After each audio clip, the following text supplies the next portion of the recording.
झुकते हैं जमाना झुकाने वाला चाहिए, एकजुटता के साथ लड़ाई को मंजिल तक पहुंचाने वाला चाहिए। जिस तरह से लगातार जंतर मंतर में धरना प्रदर्शन कर रहे थे, धर्मेंद्र प्रधान की यानी कि शिक्षा मंत्री धर्मेंद्र प्रधान की इस्तीफा की मांग कर रहे थे। अब धर्मेंद्र प्रधान इस्तीफा दे चुके हैं। छात्र को बड़ी कामयाबी मिला है। कई दिन की लगातार परेशानी उठाने के बाद आखिरकार छात्र को कामयाबी मिला है। सरकार जिस तरह से कह रहे थे, कई मंत्री जिस तरह से कह रहे थे कि भाजपा में इस्तीफा नहीं होते हैं, अब सरकार को भी झुकना पड़ा है इन नौजवानों के सामने, इन छात्रों के सामने, ये बेरोजगार युवाओं के सामने। आज सरकार को झुकना पड़ा है और धर्मेंद्र प्रधान की इस्तीफा करना पड़ा है। इसके इतिहास में गवाह रहेंगे।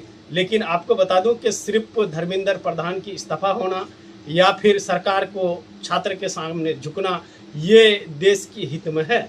सोचने वाली बात यह है, क्या शिक्षा सिस्टम धर्मेंद्र प्रधान की इस्तीफा से सुधर जाएंगे या फिर कॉकरोच जनता पार्टी जिस तरह से अपने अंदाज में विरोध किए, जिस तरह से युवा उनके साथ आए, जिस तरह से खास तौर पर पढ़े लिखे युवा कॉकरोच जनता पार्टी के साथ दिए, जिस उम्मीद के साथ कि शिक्षा व्यवस्था अगर धर्मेंद्र प्रधान इस्तीफा देते हैं तो सुधर जाएंगे, तो क्या ये सुधर पाएंगे?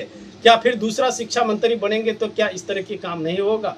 छात्र को इस चीज का भी सरकार से इस चीज को भी सुनिश्चित करवा लेना चाहिए कि अगर किसी तरह के कोई पेपर लीक होता है, फिर देश में अगर किसी तरह की कोई पेपर घोटाला होता है, फिर कोई मंत्री आकर पेपर लीक करते हैं या फिर कोई सा भी विभाग अपने जिम्मेवारी को नहीं निभा पाते हैं, तो उनको इस्तीफा देना पड़ेगा और सिस्टम को सही करना पड़ेगा। बड़ी बात यह रही कि जिस तरह से छात्र आंदोलन किए, जिस तरह से सरकार को झुकना पड़ा और जिस तरह से आज धर्मेंद्र प्रधान की इस्तीफा हुआ, ये देश के नौजवानों की, देश की युवा की, देश के छात्र की बड़ी जीत है। इसमें विपक्षी पार्टियां भी भूमिका निभा